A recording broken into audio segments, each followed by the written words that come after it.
Sir Jaganmohan Reddy గారు పల్నాడు పర్యటనలో YCP కార్యకర్తలైతే ప్లకార్డులు పట్టుకొని ఫుల్ రెచ్చిపోయారు సార్. అంటే దాని మీద కొటేషన్స్ చూస్తుంటే మేము 2029లో అధికారంలోకి వచ్చిన తర్వాత పొట్టేలు నరికినట్టు రప్పా రప్పా నరుకుతామంటూ కూడా ఆ ప్లాకార్డులు పట్టుకొని మరీ చేరడం జరిగింది సార్. ఇది ఇప్పుడు తెలుగుదేశంలో ఉన్న కింది స్థాయి కార్యకర్తలలో భయాందోళనకు గురవుతున్నారని కూడా చెప్తున్నారు. అంటే ఈ స్థాయిలో బెదిరించేస్తున్నారు. అటు జగన్మోహన్ రెడ్డి గారు కూడా మేము అధికారంలోకి వస్తే అది చేస్తాం, ఇది చేస్తాం అని ఆయన బెదిరిస్తున్నారు. మరి ఇది ఎక్కడి వరకు దారి తీయొచ్చు? అండ్ ఒకవైపు ఇలా ఉంటే మరోవైపు లోకేష్ గారు అటు జగన్మోహన్ రెడ్డి గారిని అరెస్ట్ చేయించడానికి అమిత్ షా గారిని కలిశారని కూడా చెప్తున్నారు. అంటే ఒక భీకర యుద్ధం అయితే అటు వైసీపీకి, టీడీపీకి మధ్య జరుగుతుంది. అసలు పల్నాడులో మరి జగన్మోహన్ రెడ్డి గారి పర్యటనకు సంబంధించి పర్పస్ ఏంటి? మరి ఇటు లోకేష్ గారు అమిత్ షా గారిని కలవడానికి పర్పస్ ఏంటి? సో వీటిని ఏ విధంగా అర్థం చేసుకోవచ్చు అంటారు సార్? మామూలుగా సినిమాలో ప్లాట్ థిక్కెన్స్ అంటారు. అంటే కథ మంచి పాకాన పడుతుందని. అలాగే ఇప్పుడు ఆంధ్ర పాలిటిక్స్ లో కూడా ప్లాట్ థిక్ అవుతా ఉంది. ఒక పక్క ఈ ప్రభుత్వం, కూటమి ప్రభుత్వం డే 1 నుంచి కూడా రెవెన్యూ పాలిటిక్స్ లెక్క వెళ్ళిపోయింది. ఇటు అధికారుల్ని, ఇటు వైసీపీ నాయకుల్ని అరెస్టులు చేయడం, కేసులు పెట్టడం అనేది జరుగుతుంది. మరోవైపు జగన్ మొదటి 4 నెలలు సైలెంట్ గా ఉండి 4 నెలల్లో జనంలోకి రావడం, తర్వాత జగన్ వెర్షన్ 2.0 వెర్షన్ చూస్తారు మీరు అని చెప్పడం, కేడర్ను ఉత్సాహపరచడానికి బయలుదేరడం జరుగుతుంది. ఇది రాప్తాడుతో మొదలైంది. మనకి రాప్తాడు జగన్ అక్కడ వైసీపీ నాయకులను చంపేయడంతో జగన్ వెళ్ళాడు. ఆ తర్వాత హెలికాప్టర్లు ఇవ్వడం మానేశారు జగన్ కి. దాంతో ఇదే మంచిదనుకున్నట్టుగా జగన్ ఏం చేస్తున్నాడంటే, ఎంత దగ్గరున్నా ఎంత దూరం ఉన్నా రోడ్డు మార్గంలోనే ప్రయాణించడం, గంటల గంటలు ఒక దండయాత్రలాగా చేయడం, తర్వాత ఓపెన్ గా వార్నింగ్లు ఇవ్వడం. లోకేష్ రెడ్ బుక్ లో రాసుకుంటే మీరు కనిపించిన బుక్ లో రాసుకోండి, మిమ్మల్ని వేధించే ప్రతి ఒక్కరికి నేను వాడి అంతు చూస్తానన్నట్టుగా జగన్ మాట్లాడుతున్నాడు. దాంతో నిన్న ఫస్ట్ టైం ఈ స్థాయిలో ఓపెన్ గా నిన్నేమైందంటే, అక్కడ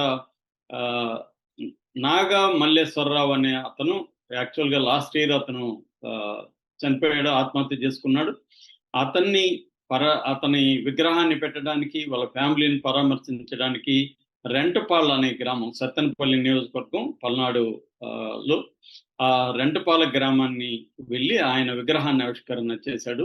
సో ఈ సందర్భంగా 70 కిలోమీటర్లు ఉంటే తాడేపల్లి రెంటపాలెంకి మధ్య దాదాపు 7 గంటల పాటు జగన్ కాన్వాయ్తో ప్రయాణించాడు.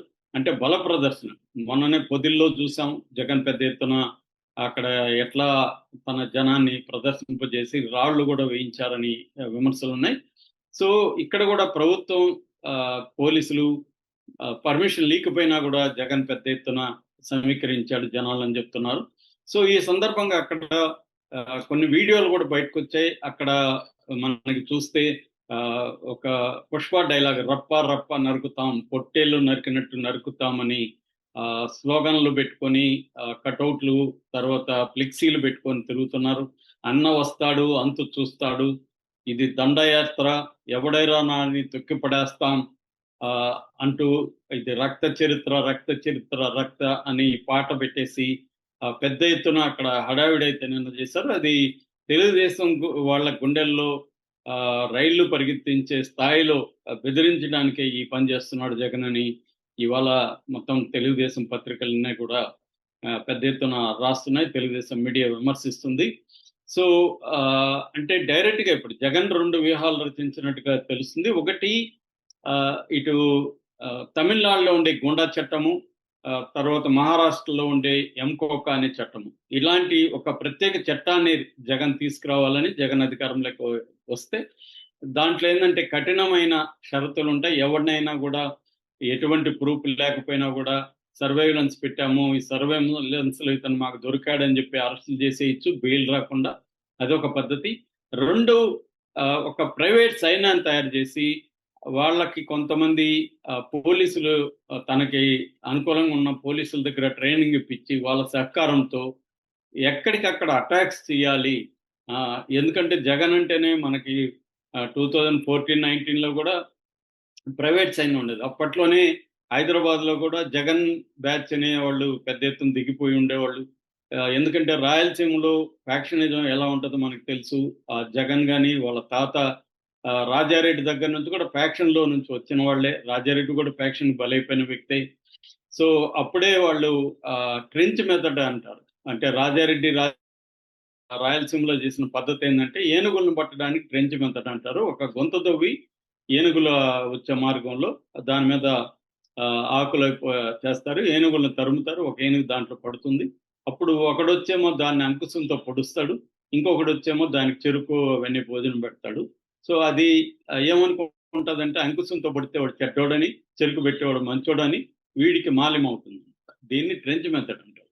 సో రాజారెడ్డి అంకుశంతో పొడిచేవాడు అనమాట జనాల్ని, రాజశేఖర రెడ్డి వెళ్ళి చెరుకు పెట్టేవాడు. సో అంటే వీళ్ళిద్దరు కలిసి గ్రామాలని ఇలాగా తమ కంట్రోల్లో పెట్టుకున్నారనేది అప్పుడు వార్త వచ్చింది.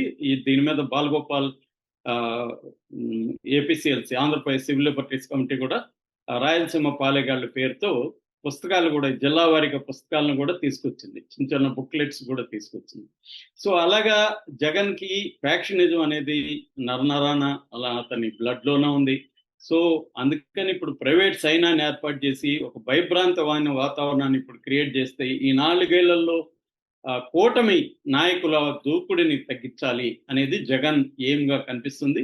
అందువల్ల ఆల్రెడీ ఇప్పుడు తెలుగుదేశం కానీ ఇటు జనసేన కానీ కింది స్థాయి నాయకులందరూ కూడా ఒక భయభ్రాంతంలో ఉన్నారు. ఎందుకన్నా మంచిది, మళ్ళీ ఎవరు వస్తారో తెలీదు, మన ప్రభుత్వం మళ్ళీ రాకపోతే జగన్ మనల్ని వదలడు, అందుకని మనం ఎందుకు గొడవలు పెట్టుకోవాలి అని చెప్పి వీలైన చోట్ల వైసీపీతో కలిసిపోయి బిజినెస్లు చేయడం మొదలు పెట్టారని చెప్తున్నారు.